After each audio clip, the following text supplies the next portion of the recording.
Okay, let's see. Good evening, everybody. Hello, hello, hello. You are listening to another edition of the Beauty in Us Radio right here on Awesome God Radio. I am your host, Nelson E. Brown, and I want to thank you all for tuning in to another show this evening. It is Tuesday, January 11th, 2022, and I'm very excited to be before you all this evening. We're going to talk about a very, very special topic for the evening. So, tonight, we are talking about adoption. Now, I want all of my adoptive parents and adoptive children and families to please, please, please listen in on this discussion. And again, feel free to leave your comments down below and reach out to me to let me know what your experience is like, because I've been talking about this for the past several months and probably close to a year now since my father has passed away. It'll be almost a year in a couple of weeks. So I appreciate you all again for all of your support and encouragement for you all. You all continue to support me and uplift me, and you all continue to support my show and the work that I do in order to bring about a change. So I want to thank you all for that, and it does not go unnoticed. So I wanted to have a discussion this evening about adoption because this evening, later on in the show, we are going to speak with Miss Claire Beeman from Adoptions Together. So she's a social worker from Adoptions Together who agreed to appear on this broadcast to talk about the subject. She works from the domestic infant programs under Adoptions Together, and she's going to educate us about what it means to adopt an infant from the from from their agency. So she's going to educate us about Adoptions Together, what they do, and how that process works, and the impact that it has on families and individuals who decide to pursue that, like myself, in the next few years. So I'm going to read some reports that I've gathered and some statistics that I've researched about adoption, but I'm going to start with reports and statistics from the Department of Human Services from Maryland about adoption, just in general, so that we can all gain a better understanding of what tonight's topic is going to be about, and so that we can all have an opportunity to ask any questions or leave comments down below. And again, this is supposed to be a diverse and inclusive broadcast. So I encourage all of the birth families, adoptive children, and everyone who's a part of this community or who has played a role in this community in some way or another to listen in and to educate us and to talk about their experience with adoption and being a part of that community in terms of what that is like for them and how that has made a difference in their lives. So, according to the Department of Human Services for the state of Maryland, um, it says in the subtitle, "What is adoption?" Adoption is a wonderful way to build a family. People who choose to adopt are very special. This is what the report says. This is what they tell us. They have a strong belief that all children deserve a loving family to call their home. There are many children in Maryland, and again, I'm talking about this from a local and even state-wide perspective. Again, I have other reports from a national level that I would like to share, but I want to start off with this. So there are many children in Maryland that want nothing more than to become part of a loving, stable family. The children available for adoption through the Departments of Social Services are often victims of unfortunate circumstances that lead to their need for homes. And although many of the children have special needs, their greatest need is for a permanent home where they can be loved and nurtured by dedicated individuals. Adoption Services develops permanent families for children who cannot live or safely reunite with their birth parents or extended birth parents. Adoption is the legal and emotional acceptance into your family of a child not born to you. The child will have your name and the same legal rights as a child by birth. So that was just a general overview of what adoption is. And hello, Miss Breezy. Thank you for tuning in. I'm glad you were able to tune in for the show this evening. Again, for everybody who's just listening, we're talking about adoption tonight. We're having a conversation about what it's like to be a part of the adoption community, and we're also having a conversation with Miss Claire Beaman for the second half of the show about the domestic infant program and what that's like and what that process is like, and how she's been able to work with birth families and adoptive families during her time as a social worker working with adoptions together. So that was an overview of adoption and what it is. But the state of Maryland's public child welfare adoption program also talks about it from a different angle. According to the DHS, they say that our program is a foster to adopt program. In Maryland, we dually approve our resource families as fosters and adoptive families. Children are removed from their homes due to abuse and or neglect and placed temporarily into foster and adoptive homes that have been approved by a local department of social services. The local departments are mandated by law to work towards reunifying children with their families. In some cases, children are unable to be returned home to their parents or relatives for many different reasons. The local department may recommend to the court that the child's permanency plan be changed to adoption. At that time, the local department would look to you as the foster/slash adoptive family and discuss your interest in adopting the child and making the child a permanent part of your family. In most cases, the child has been in your home for 12 months or longer. So it also goes on to say that some children who are in the custody of a local department are placed at risk, which means that the child is not yet legally free to be adopted, but steps are being taken to achieve the termination of parental rights. Therefore, the foster parents, the prospective adoptive parents, take the risk of having the child removed from their home, but the child does not face the risk of living in many foster homes before the court makes a decision. If the child becomes legally free, the foster parents or the prospective adoptive parents may adopt the child.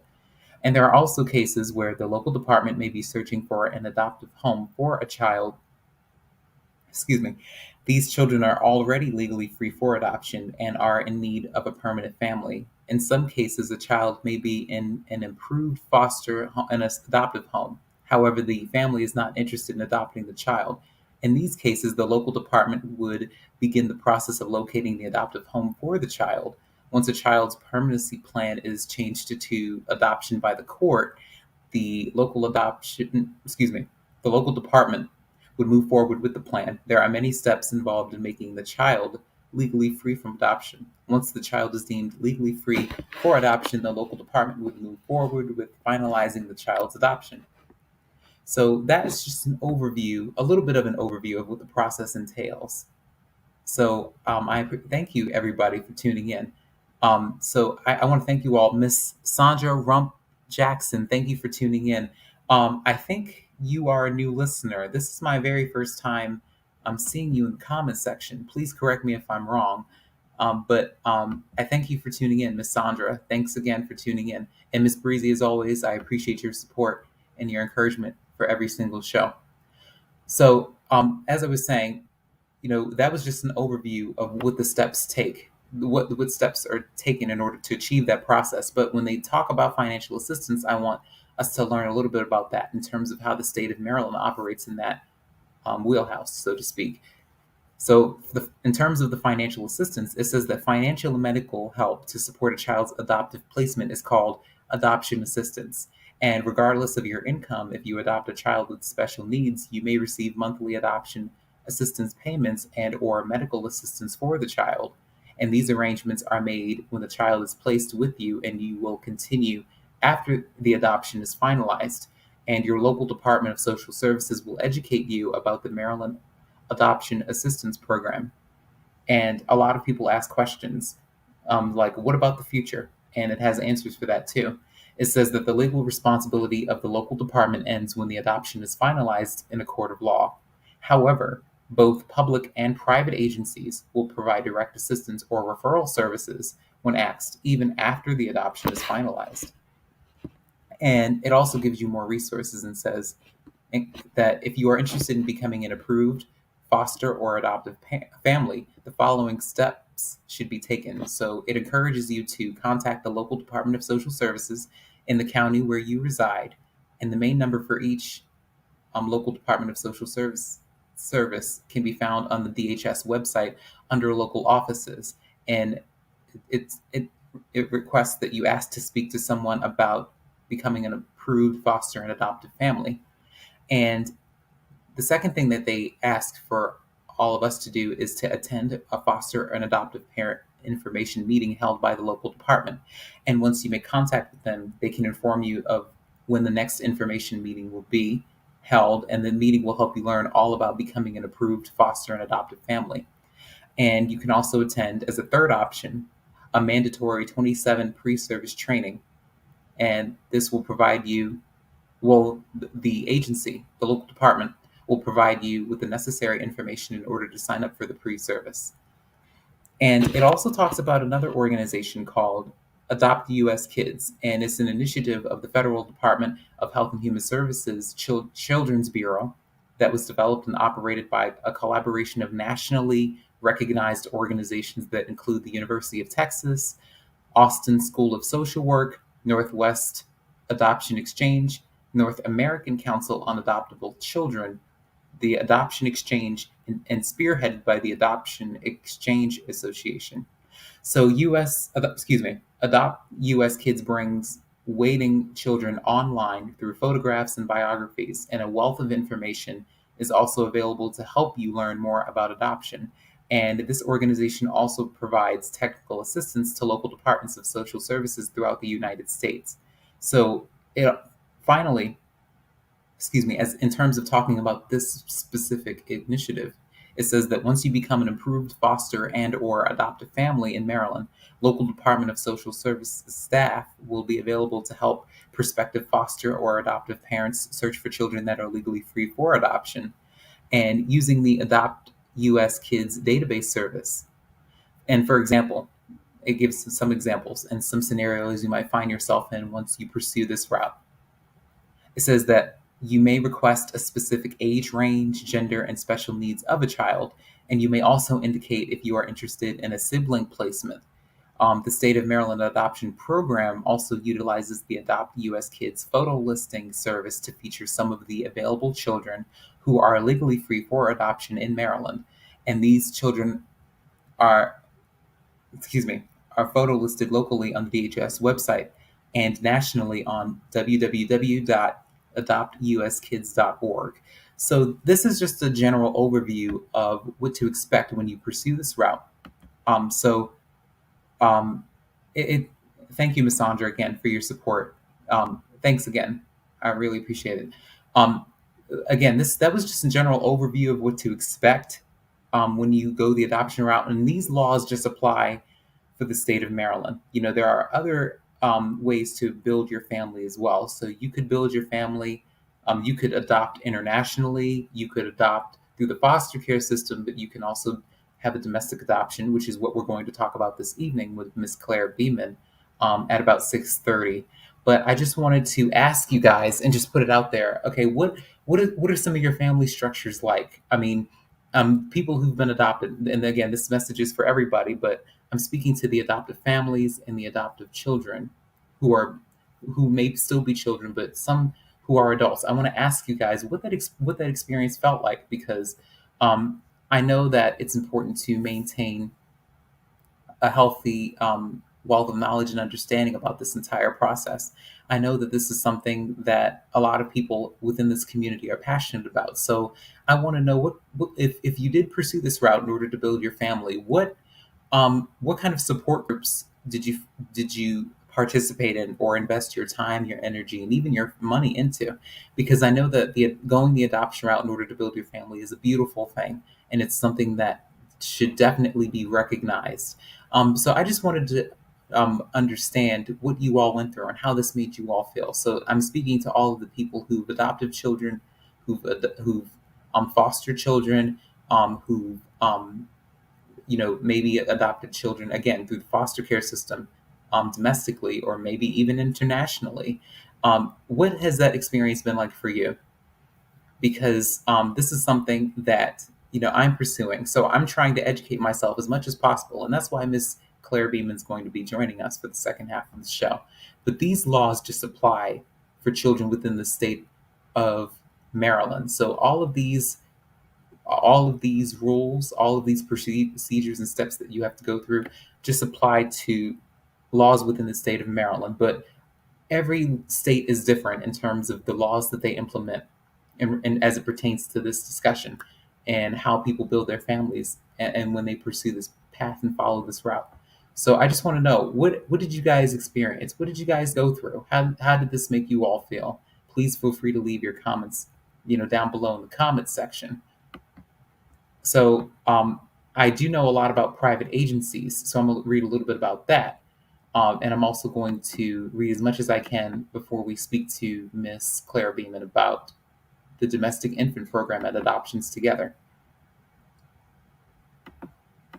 So, private adoption agencies in Maryland must be licensed by the Social Services Administration.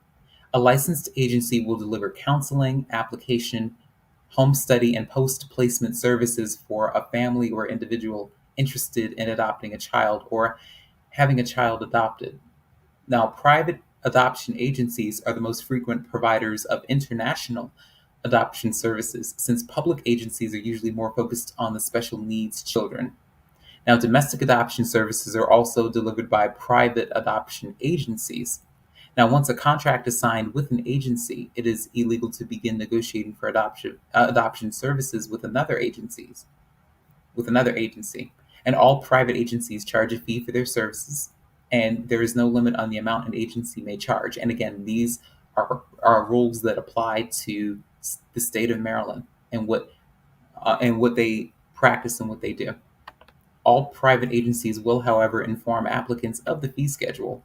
In the case of international adoption service, it is often necessary for an adopting family to travel to the foreign country and spend several days in order to finalize the adoption. And the private agency assists the family in this process. So again, that was just a general overview, and that's just a specific type of adoption. There are many types, and there are a wide variety of ways that you can build your family and find children to adopt. But you guys have so many options. We all have so many options. Whether you want a son or a daughter, a boy or a girl, or a sibling group, or however you want to build your family, there are resources out there for all of us to use.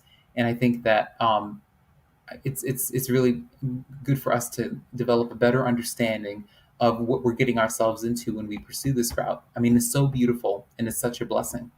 It's a way for us to provide children, a little boy or a little girl, or a baby boy or a baby girl, with that discipline, that love, that support, and that structure that they need, so that they can be, so that they can be successful in the future, and so that they can feel loved by the people that they care about and that who raise them, and people who want to see them prosper.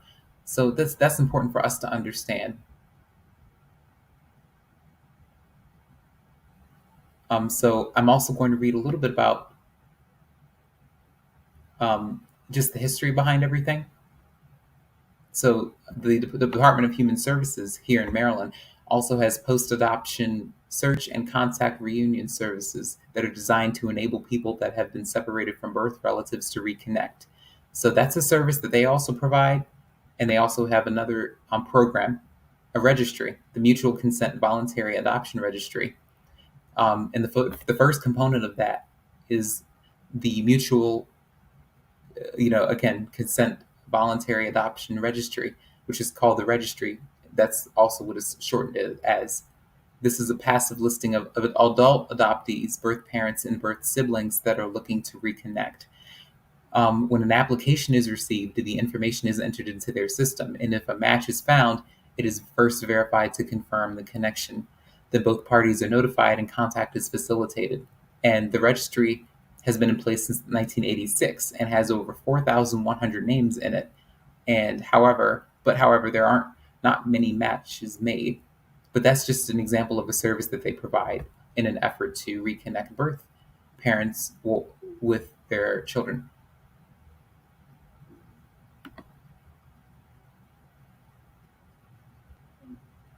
So another more history behind this. It says that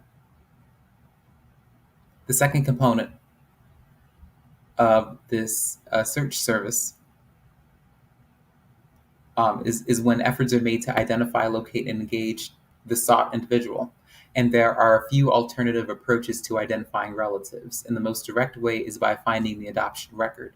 If the adoption was facilitated by an agency, then the organization's records usually have identifying information. and the process um, is all pertains to when the facilitating agency is known. Now, some adoptions are not facilitated by an agency, but rather an independent lawyer. And in this circumstance, the court record generally has needed information to identify birth relatives. And there are many jurisdictions in Maryland, and each one has its own way of categorizing and storing adoption records.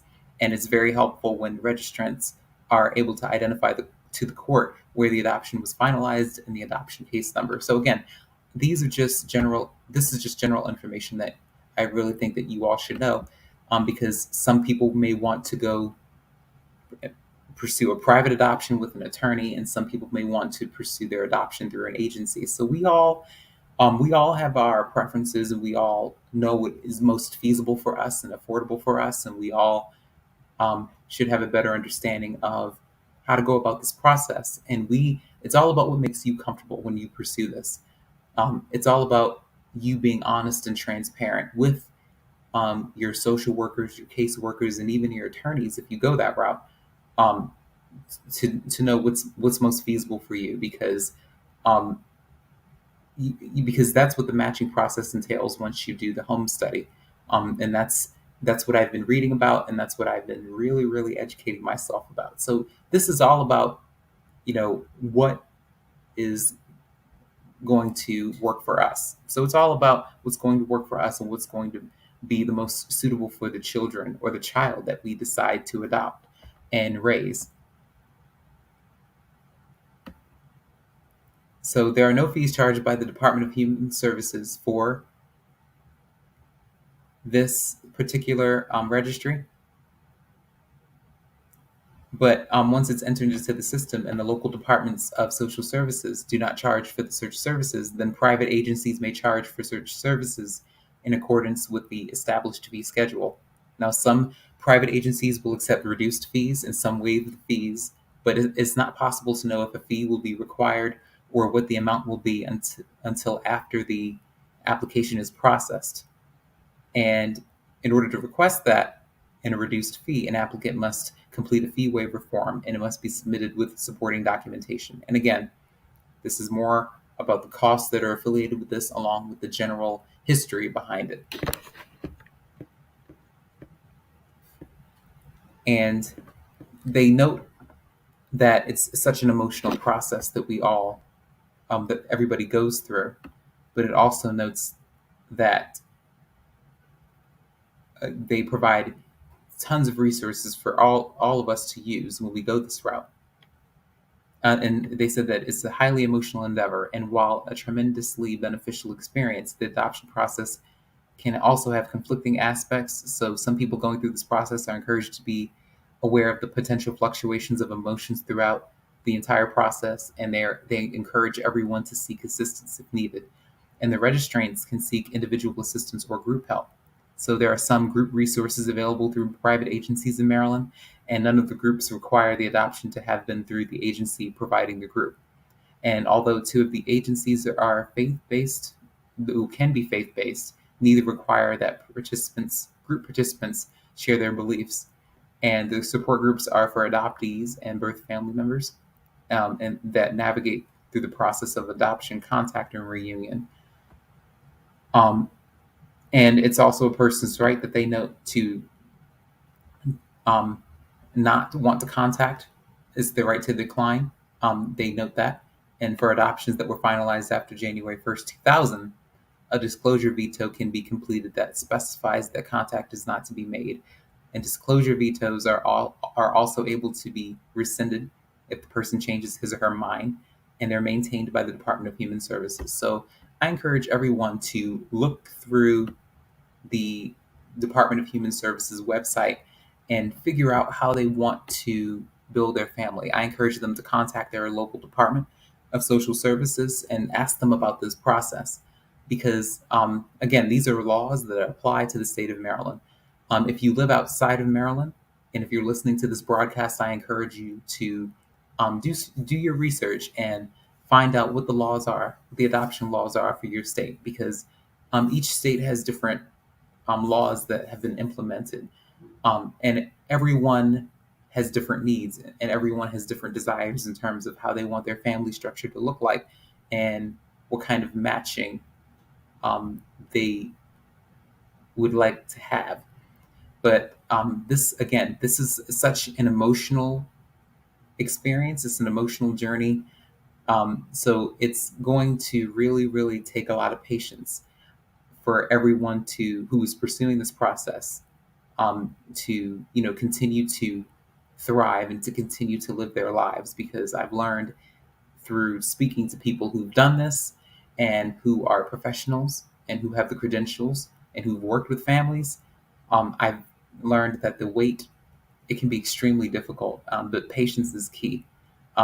Going through the home study and going through all the important information that you need to know about the medical history for children, um, and what their background is like, what the family dynamic is like with their birth family. Knowing all of that is going to be beneficial in the long run. So it's something that requires complete self evaluation, whether you want to pursue this as a single parent or whether you have a spouse, or if you and your significant other decide to pursue this. No matter if you're single or married or with someone, you have to really, really do a self assessment and a self evaluation.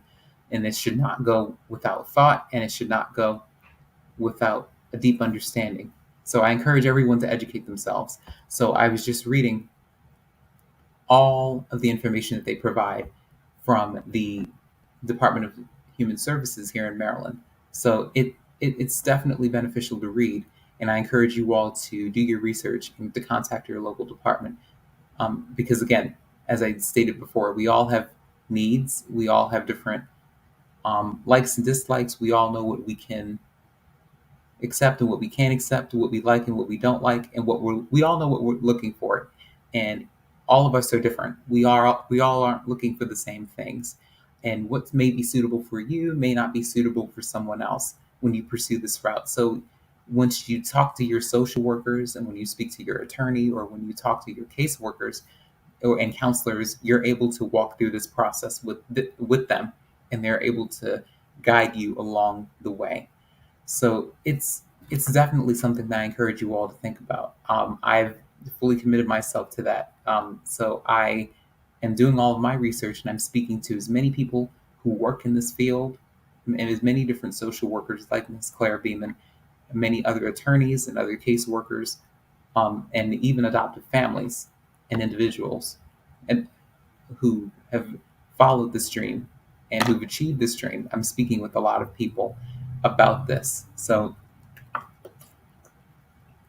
excuse me, so that in a few years, once I start this process, I can be informed and that I can continue to educate myself and to just be open to um, all of the knowledge from the people who've already experienced what you know I'm about to embark on in the journey.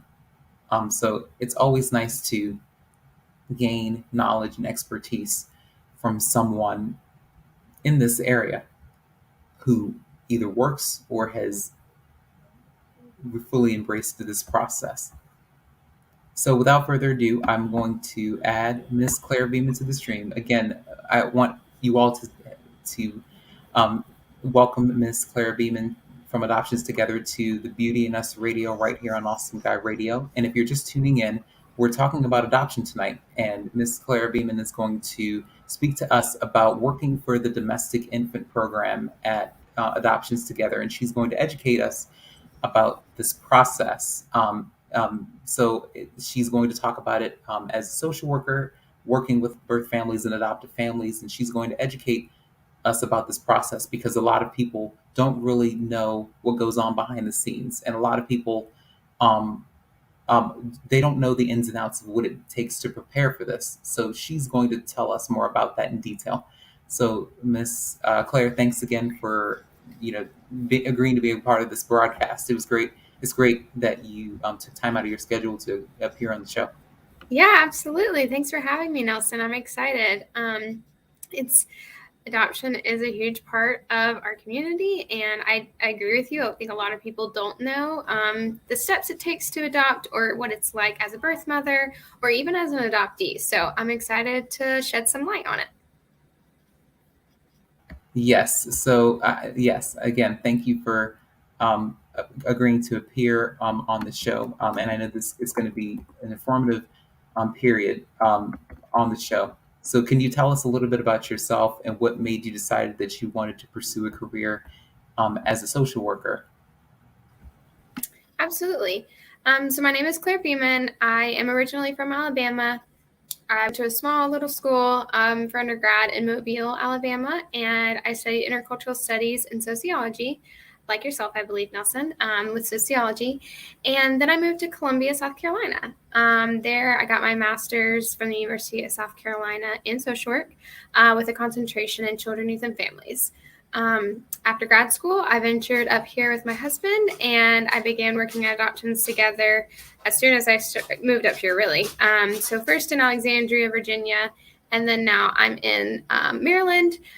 I would say for me, I think I started out knowing that I wanted to be a social worker not until college. Like before then, I thought, well, I really like working with kids and the family unit, but I didn't want to be a teacher. So I was like, well, how else can I incorporate, what I enjoy into a real job? And so I studied sociology, again, still trying to figure it out. And I found that social work was kind of the application of sociology. So again, still not knowing, okay, now I'm doing social work. What am I going to do? I was really interested in school social work. I still am. Maybe one day I'll venture into that realm, but I kind of just landed in adoption, and now I'm head in and really enjoying learning. I'm learning so much, even still to this day. And I think for me, it's a nice combination of like what I know about attachment and what I learned in school about attachment and how trauma affects you, and really just learning how to advocate for birth parents, because I think that in the triad, the adoption triad, they're the ones that sometimes get overlooked or just misunderstood. So now I'm here. Yes, it's really great to know that you've accomplished a lot, within your years of trying to figure out how you could serve best, and because you wanted to take your passion and you wanted to make a career out of it, but it's great that you figured out how to venture all of what you're passionate about into the career that you're in now. So it's really really great to know that and to understand it, how this has an impact on both families, because a lot of people, like you said, they don't look at it from two different angles. They just look at it from one point of view, and everybody plays a role in this entire community and this entire process. So I know that you work for you guys. The acronym is called DIP, but the Domestic Infant Program. So in other words, you help birth families you help adoptive families adopt infants. So could you tell us a little bit about that process, and what it entails, because a lot of people don't really know a lot about that. Yeah, absolutely. So you're right. I work at DIP, or the Domestic Infant Program, at Adoptions Together. So really, when an adoptive family, is interested in adopting and making that step, they actually don't come to my program first. First, they would go through our home state department.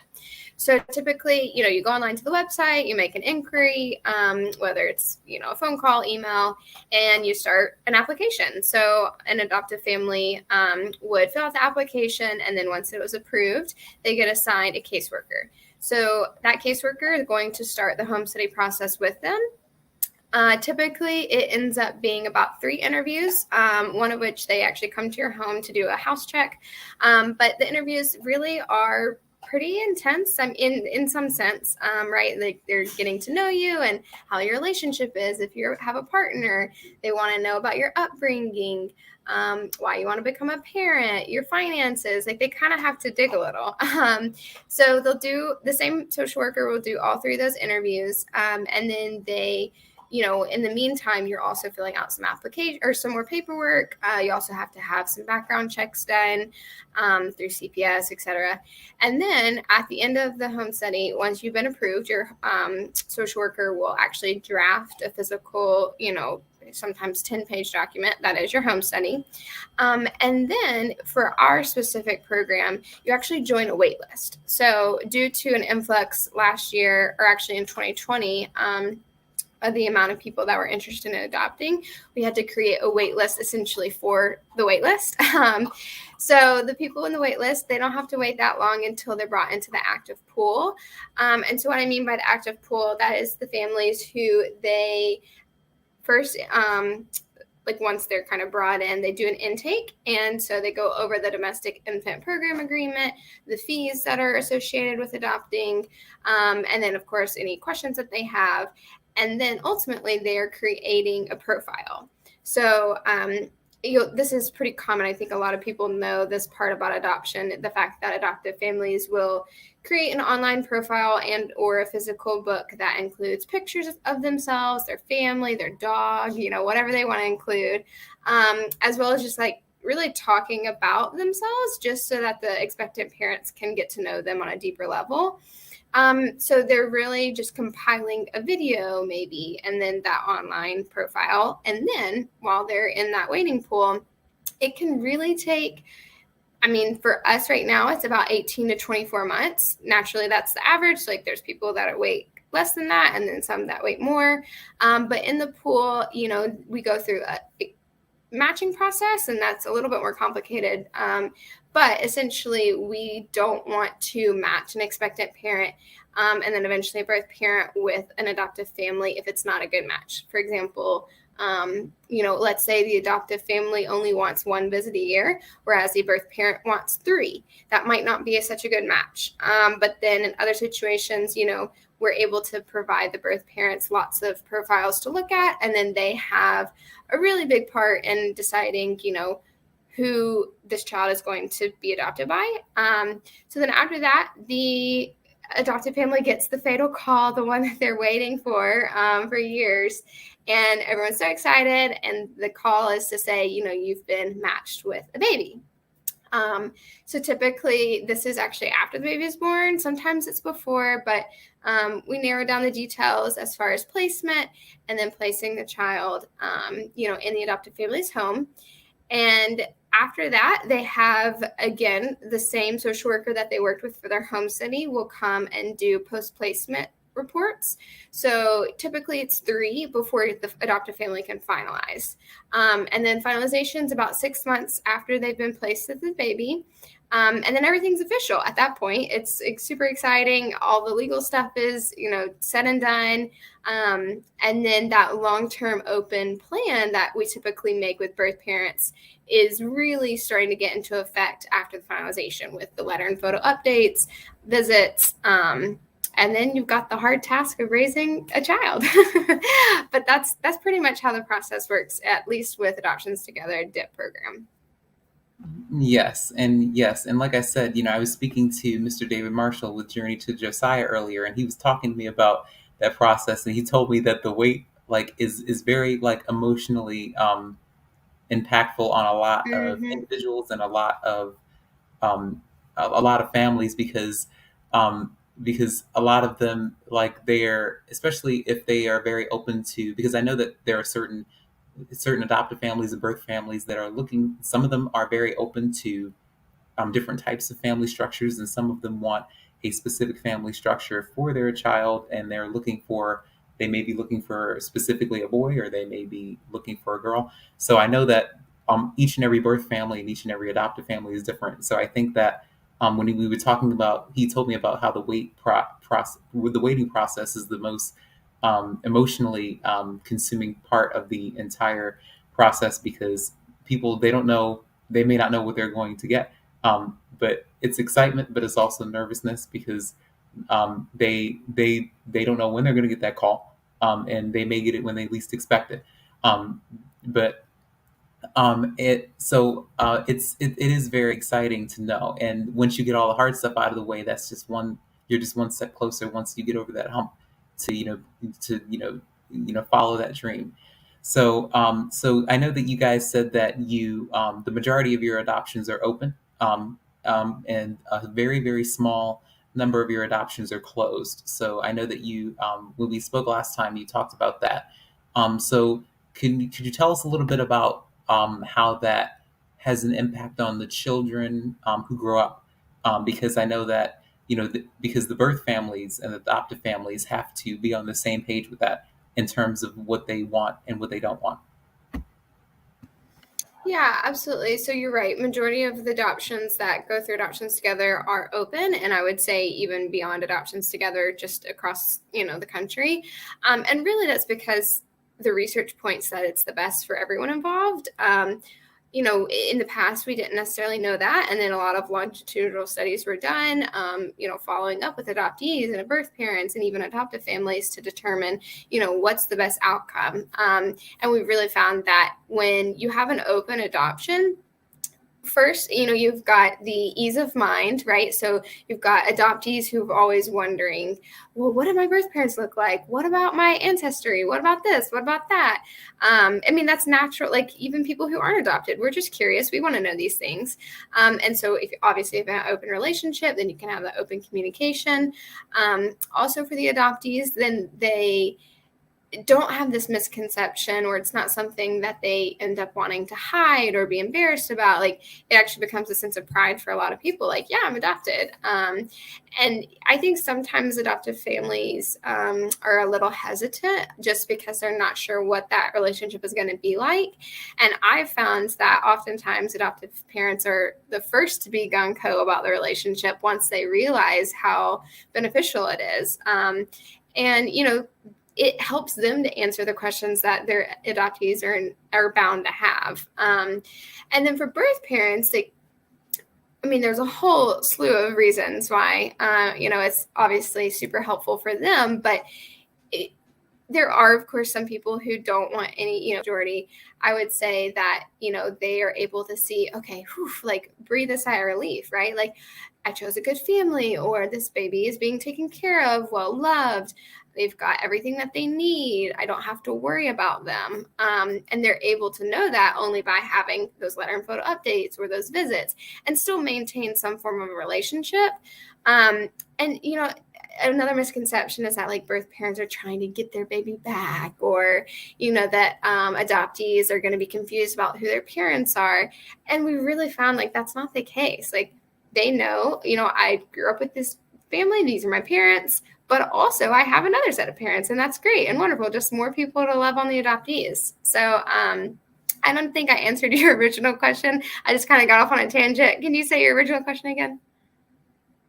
My original question was, I know that you guys, the majority of your adoptions are open and a small number of them are closed. So I wanted, you did explain it very well. I wanted to know which one you thought was more effective, or, from a child's standpoint, which one was more effective, because it's important to meet the needs of both the birth families and the adoptive families. And it's very important that that's clear throughout the process, so that everyone feels secure about their decision moving forward. So that's why. So you did answer the question, Okay, in good. detail. Yes. So you did answer the question in detail. So my next question is, why is it imperative to celebrate the adoption community? Because a lot of people who are misinformed about adopted children and adoptive parents, and the birth parents, and the birth mother, the birth father. A lot of people don't really understand what goes on in the mind of, for instance, the birth mother or the birth father. And a lot of people, unfortunately, they shed negative light on the birth family, and they're not really celebrated for making that decision.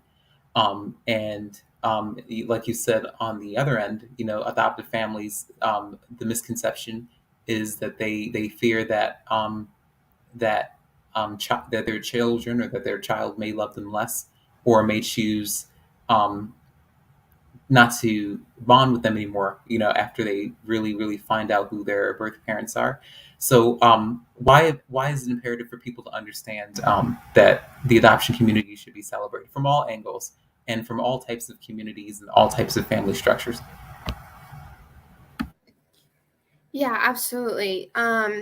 You're completely right, Nelson. There are so many reasons, of course, to celebrate. I mean, when you think about it, it's just another way that someone's choosing to grow their family. So, obviously, as you kind of touched on already, I think the natural thing in society and communities is to celebrate the adoptive parents. Like, oh, they're doing such a great deed, or not even deed, but like it's so great of them to adopt. And then unfortunately, the birth parents tend to be the ones that aren't celebrated as much. So in my opinion, as an advocate, that's who I end up trying to advocate the most for, because they are the ones, like birth parents are the ones having to make the hardest decision probably of their lives, right? Like it's something that they are coming to it from wanting out of love. Obviously they want to do what's in the best interest of the child, and that's something huge. Like that sacrifice is something that I think we really, really truly need to celebrate more,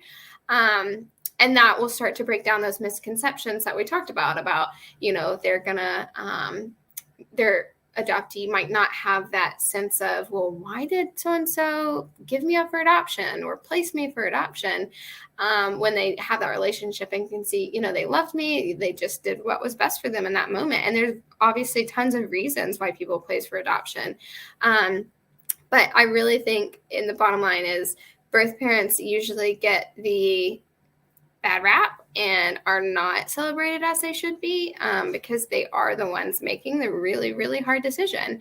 And it is great that people are adopting and we can celebrate them as well. But if I were to put an emphasis on someone, just because of how society is, I would say we need to really celebrate the birth parents and what they're doing. Along with that, obviously, adoptees should not feel some sort of I don't want them to feel different in a negative connotation or, in a negative way, because again, they didn't choose. Like that's just how their family came to be. And that's a wonderful thing. And, in another sense, like we can celebrate that adoption allows people who cannot have children one way or the other biologically, maybe it's a single parent, allows them to have a family.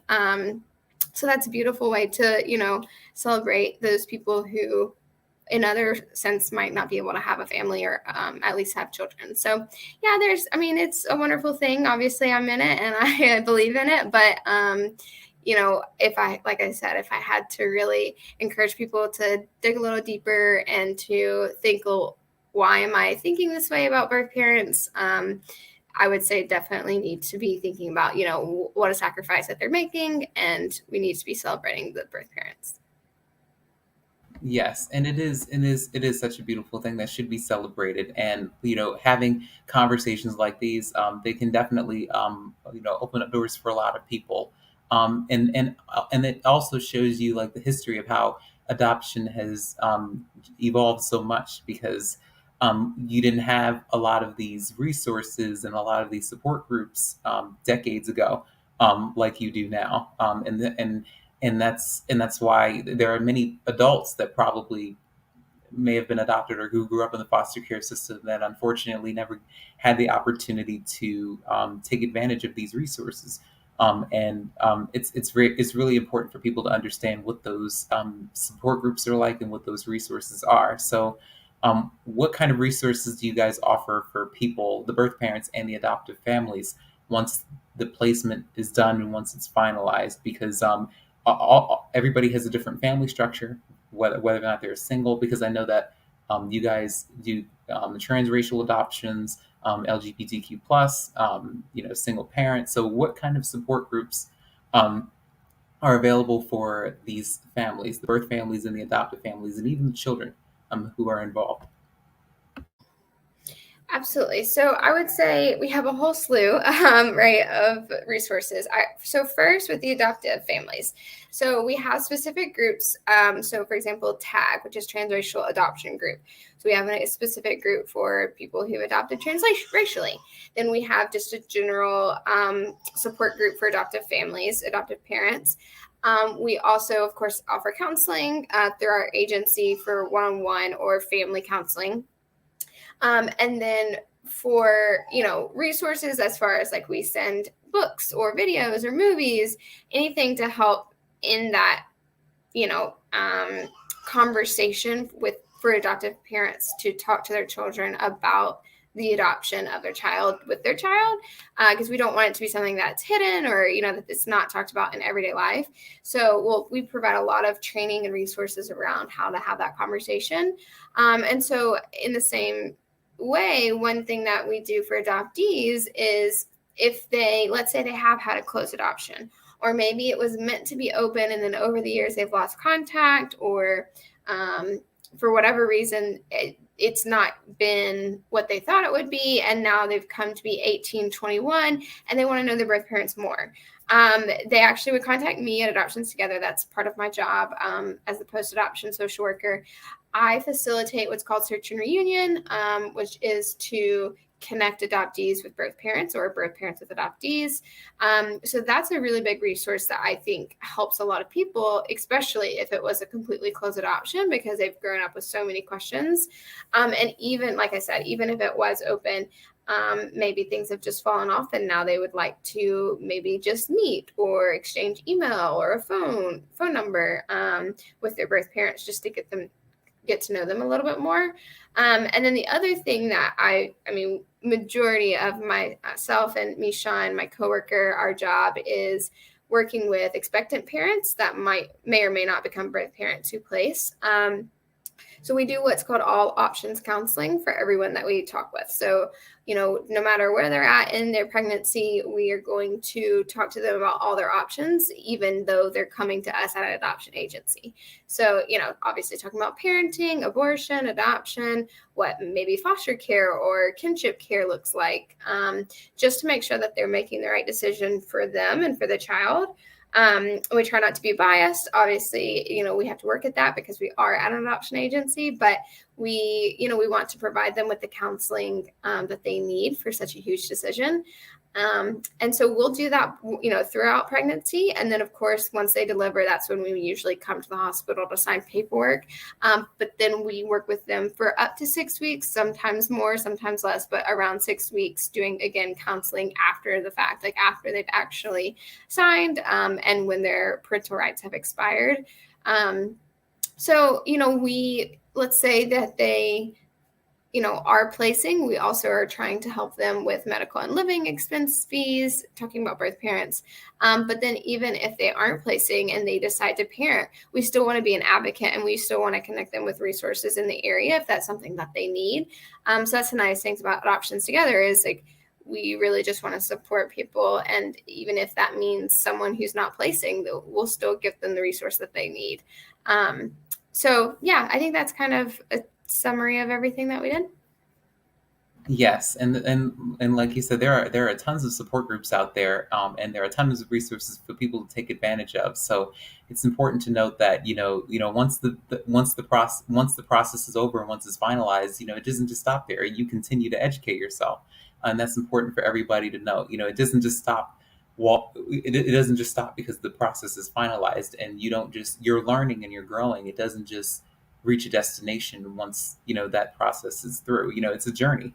So and everybody has a different journey, and everybody's needs are different. So because this is about what's suitable for you and what's the most feasible for you on your journey, because everybody's different. Each and every person, each and every one of us, everybody who's a part of the adoption community, all of us have different needs, and all of us know what's good for us and what's not good for us. So that's what the support groups and resources are supposed to revolve around. So my last two questions before I let you go, and before the show ends. So how can the listeners get in touch with you in order to ask questions about this process, or if they're interested in building their families through the domestic infant program at Adoptions Together? Sure. So really the best way to get in touch with me would be to email. So it's cbeaman, Beaman, at adoptionstogether.org. I can send that, or you have that, Nelson. You feel free to share that in the comments or whatever. even though I don't work in the home study department or in counseling, I can easily connect people with whoever, would be best fit. And then if it's an adoptee who is wanting to search or even just wanting to learn more about the process, then I would be the direct person to contact, as well as birth parents who would potentially be wanting to place a child. It would either be myself or my coworker, Mishan. So I would say just email me, and then I can point you in the right direction if I'm not the correct person. Yes, excellent. That's excellent. So my very last question is, what advice would you give to someone who's interested in working as a social worker and working in the field that you're working in right now? What advice would you give them if this is something that they're pursuing? Because I have some of my classmates. I'm a sociology student too at UMBC, so I'm finishing up my studies, and I have peers who are interested in pursuing their master's degrees in social work and beyond. So, what advice would you give them if they want to pursue what you've pursued? I would say come and hang out with us. Come and hang out with someone who's in the field, even if it's not Adoptions Together, someone who is doing what you think you might want to do. I would venture to say most people would love to have someone come and chat with them, really just sit down and talk with them to learn, okay, this is what my day-to-day looks like. Just not being afraid to reach out to people, whether it's at adoption agency or foster care or, anything in your field that kind of seems interesting, because it's one thing to read about it or watch a movie or TV or whatever, but it's another thing to really talk with someone who's doing it day in and day out, and to sit down with them, maybe even go to their office or log on to Zoom and do part of their job with them for a day. So that would be my number one. And I'm happy to have, I have interns every semester from various colleges in the area, so I'd be happy to have someone join me as well. Yes, well, thank you again, Ms. Beeman, for agreeing to appear on my show. This was a very, very informative discussion. It was much needed. I know that this has helped. This has helped someone. This has helped the listeners develop a better understanding of what it means to be a part of this community and to follow this journey and to know about the process. So I'm going to let you go, but thanks again for agreeing to hop on for this show, and I'll definitely keep in touch with you all as I follow this journey, and as I learn more about this, so that I can be a part of this community once it's time in a few years. So thanks again. Thanks so much, Nelson. It was really nice talking. And yeah, we'll be in touch. Best of luck. Thanks. Bye. So that wraps up another edition of the Beauty in Us Radio right here on Awesome God Radio. I'm glad you all had an opportunity to join in on the conversation. I saw a lot of comments in the chat. I'm glad you all enjoyed this broadcast. Now, next week on January 18th from 6 to 7 p.m., we're going to have another guest. So I'm still trying to figure out what I want to do for next week. I have been planning a lot of shows for the month of February and for the month of March for Black History Month and Women's History Month. So I'm going to have a really, really amazing guest for the show. So we're going to revisit this conversation next month when we have Mr. David Marshall on the show from Journey to Josiah. That's his organization. That's his vision. So he's going to talk about his story and the work that he does with Journey to Josiah Incorporated. He's going to talk about his show and the work that he does. And we're going to revisit this discussion because he also went through Adoptions Together in order to build his family. So it's going to be a very, very great discussion in next month. But I have shows planned for Black History Month and for Women's History Month. So I'm still getting things together for next week's show. But I thank you all for tuning in. You all are amazing. I can't thank you enough. I'm glad you all enjoyed this conversation. We're going to revisit this, and we will be talking about this again with Mr. David Marshall's story in about a month or so. So again, make an appointment to meet me back here at 6 p.m. on January 18th, 2022. So this is the Beauty in Us Radio right here on Awesome God Radio. Feel free to like, subscribe, and to share these broadcasts with your family members, your friends, and people within your circle, so that we can all feel informed, inspired, and uplifted in the process, and as we all go through these difficult times. So stay safe, stay strong, stay healthy. I love you guys, and I will see you next week. And again, feel free to subscribe, to leave comments down below. Subscribe to Awesome Guy Radio's outlets on YouTube, all of the social media outlets: YouTube, Facebook, Twitter, Instagram, you name it. And also follow us. Follow me at Nelson E. Brown and Nelson Brown on social media on Facebook, Twitter, Instagram, LinkedIn, and all of the social media outlets that you can think of. I love you guys, and I'll see you next time.